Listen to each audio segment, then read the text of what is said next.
আসসালামু আলাইকুম বন্ধুরা, কেমন আছেন আপনারা? আশা করছি আল্লাহর রহমতে অনেক ভালো আছেন। আলহামদুলিল্লাহ আমি অনেক ভালো আছি। আপনারা যে যেখান থেকে আমার ভিডিওটি দেখছেন প্লিজ আমার চ্যানেলটি সাবস্ক্রাইব করে দেবেন, লাইক করে দেবেন, কমেন্ট করে আপনাদের মতামতটি জানিয়ে দেবেন। ভিডিওটি ভালো লাগলে শেয়ার করবেন। এখানে আমি একটা কড়াই বসিয়ে দিয়েছি, তেল দিয়ে আমি কড়াইটাকে গরম করে এর মধ্যে দিয়ে দিয়েছি আলু কুচি। আলুটাকে আমি তেলের মধ্যেই সিদ্ধ করে নিব। দেখুন আলুটা আমার সিদ্ধ হয়ে গিয়েছে। এখন আমি আলুটাকে নামিয়ে নিব। আলুটাকে আমি এখন নামিয়ে নিলাম।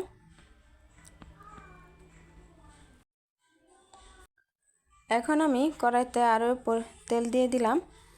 এখন আমি এর মধ্যে দিয়ে দিব পেঁয়াজ কুচি। আমি এখানে একটু বেশি করে পেঁয়াজ কুচি দিব আর দিয়ে দিব মরিচ কুচি। এখানে আমি মরিচটাকে ছোট ছোট করে কুচি করে নিয়েছি।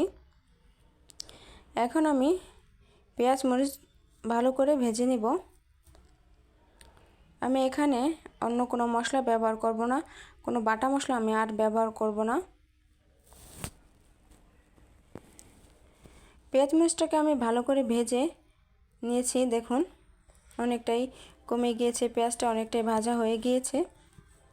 এখন আমি এর মধ্যে দিয়ে দেব লবণ, দিয়ে দেব হলুদের গুঁড়া। এটাকে আমি ভালো করে আবার নাড়াচাড়া করে পেঁয়াজের সাথে ভালো করে মিশিয়ে দিব। এখন আমি একটু পানি দিয়ে দিয়েছি যেন হলুদটা পুড়ে না যায়। এখন আমি এর মধ্যে আমার আলু কুচিগুলো আমি দিয়ে দিয়েছি। এখন আমি এর ভিতর দিয়ে দেব শিং মাছের ডিম। শিং মাছের ডিমটা এমনিতে একটু কালো কালো হয়, দেখে অন্য কিছু ভাববেন না। শিং মাছের ডিমটাকে আমি দিয়ে দিয়েছি। এখন আমি ভালো করে আমার আলু কুচির সাথে ভালো করে মিশিয়ে দেব। শিং মাছের ডিমগুলোকে আমি এভাবেই আস্ত রেখে দেব।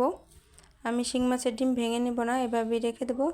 আর আমি একটু বেশি পরিমাণে একটু পানি দিয়ে দেব যেন সম্পূর্ণ ডিমটা যেন ভিতর দিয়ে সিদ্ধ হয়ে যায়। আর আলু কুচিটা একটু কালো হয়ে যেতে পারে রান্না করার পরে।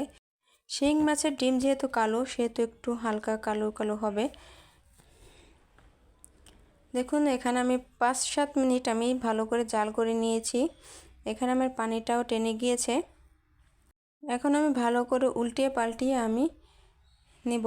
দেখুন আমার আলু কুচির কালারটাও চেঞ্জ হয়ে গিয়েছে ডিমের কারণে। এখন আমি নাড়াচাড়া করে সম্পূর্ণ পানিটাকে আমি টেনে নেব। একটা ডিম আমি আপনাদের ভেঙে দেখাচ্ছি। ডিমের ভিতরটা সিদ্ধ হয়ে গিয়েছে। ডিমের ভিতরে কালার চেঞ্জ হয়ে গিয়েছে।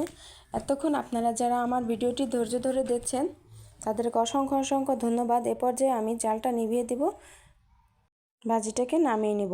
আপনাদের সাথে আবার দেখা হবে অন্য কোনো ভিডিওতে। ততক্ষণ পর্যন্ত ভালো থাকুন, সুস্থ থাকুন। আল্লাহ হাফেজ।